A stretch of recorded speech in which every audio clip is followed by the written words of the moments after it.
विद्यार्थी मित्रों, कल हम कक्षा 10 में दूसरा प्रकरण समझ रहे थे जिसका नाम था बूढ़ी काकी, जिसमें हमने देखा कि कैसे उनके भतीजे बुद्धिराम ने झूठे वादे करके बूढ़ी काकी की सारी संपत्ति अपने नाम करवा ली थी और अब बूढ़ी काकी को भरपेट खाना भी नसीब न था।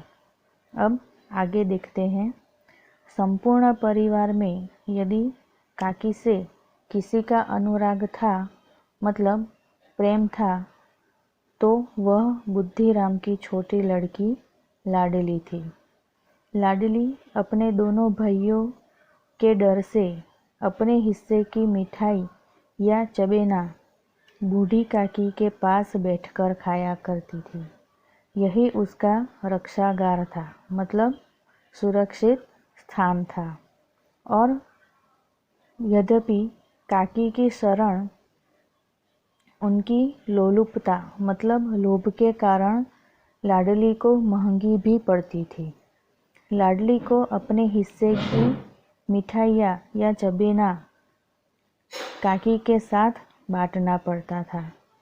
फिर भी लाडली के लिए बूढ़ी काकी सुरक्षा का काम करती थी और लाडली वहाँ आराम से खा पाती थी। इसलिए लाडली काकी का थोड़ा बहुत ध्यान भी रखती थी। इस प्रकार इस स्वार्थानुकूलता ने उन दोनों में सहानुभूति यानी संवेदना का आरोपण कर दिया था। रात का समय था।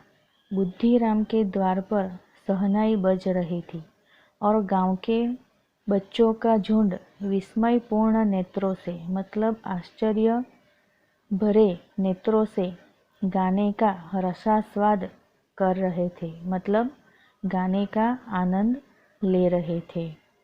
आज बुद्धिराम के बड़े लड़के मुखराम का तिलक आया है। यह उसी का उत्सव था।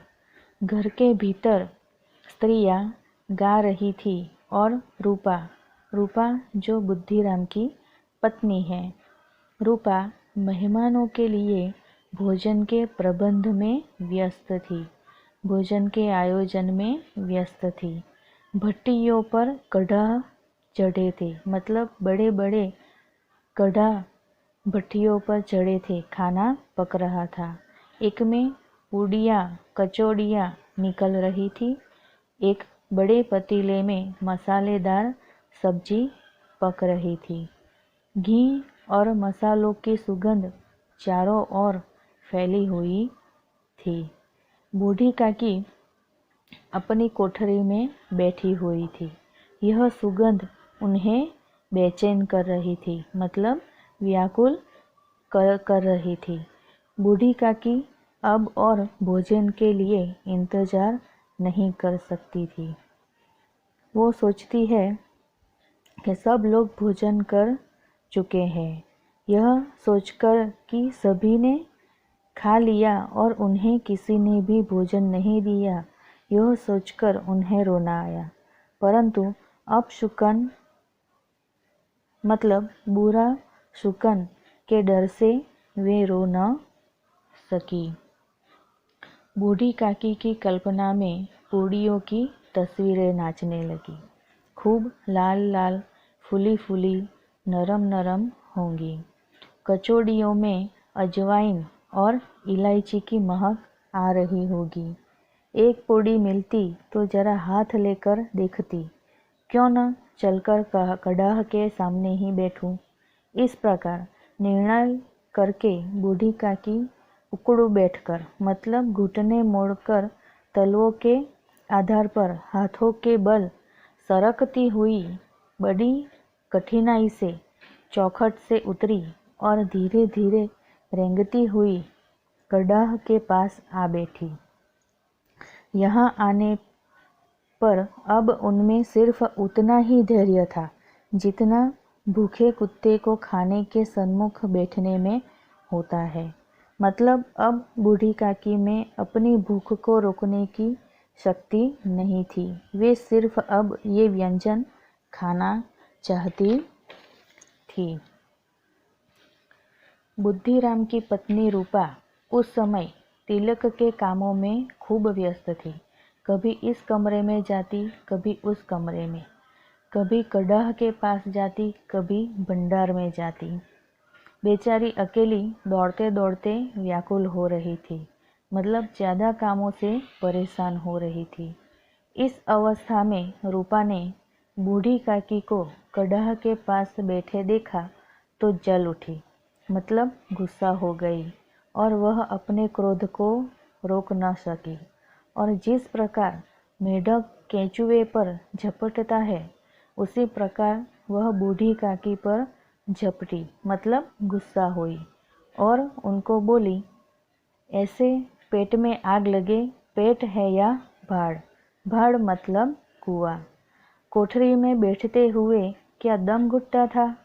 मतलब कुछ देर खाना खाए बिना रुक नहीं सकती थी। अभी मेहमानों ने नहीं खाया, भगवान को भोग नहीं लगा, तब तक रहा न गया। बूढ़ी काकी ने सिर उठाया पर न रोई न बोली। वो चुपचाप रेंगती हुई अपनी कोठरी में चली गई। अब भोजन तैयार हो गया था। आंगन में पत्तलें पड़ गई। पत्तल मतलब वृक्षों के पत्तों से खाने के लिए बनाई गई थाली। पत्तलें पड़ गई और मेहमान खाने लगे। इधर बूढ़ी काकी अपनी कोठरी में जाकर पश्चाताप मतलब अपने किए हुए कार्य पर पछतावा कर रही थी कि मैं कहाँ चली गई।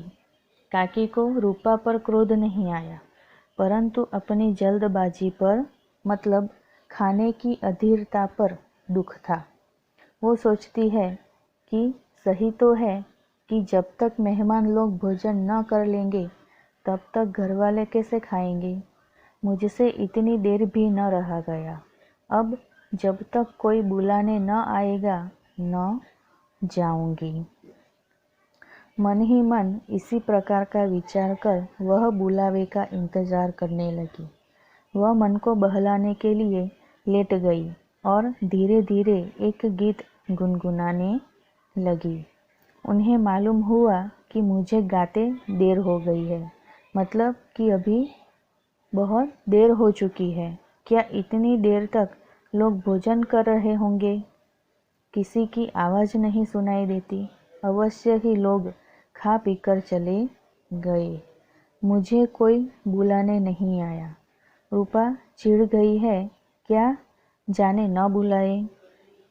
बूढ़ी काकी चलने के लिए तैयार हुई। यह विश्वास है कि 1 मिनट में पूड़ियाँ और मसालेदार सब्जियाँ सामने आएंगी। उनकी स्वादेंद्रियाँ गुदगुदाने लगी, मतलब अब उनको स्वादिष्ट व्यंजन खाने के तीव्र इच्छा हो चुकी थी। उन्होंने मन में तरह तरह के मंसूबे बांधे, मतलब बूढ़ी काकी ने ये भी सोच लिया था कि वे सारे व्यंजन को कैसे कैसे खाएंगी। वे सोचती है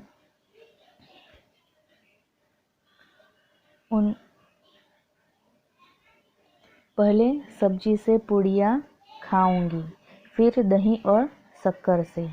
कचौड़ियाँ रायते के साथ मज़ेदार मालूम होंगी। चाहे कोई बुरा माने चाहे भला, मैं तो मांग मांग कर खाऊंगी। लोग कहेंगे कि इन्हें विचार नहीं है।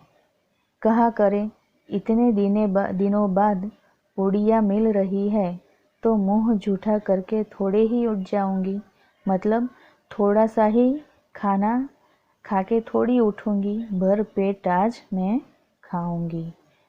विद्यार्थी मित्रों, आज हम इस गद्य को यहाँ तक ही समझेंगे।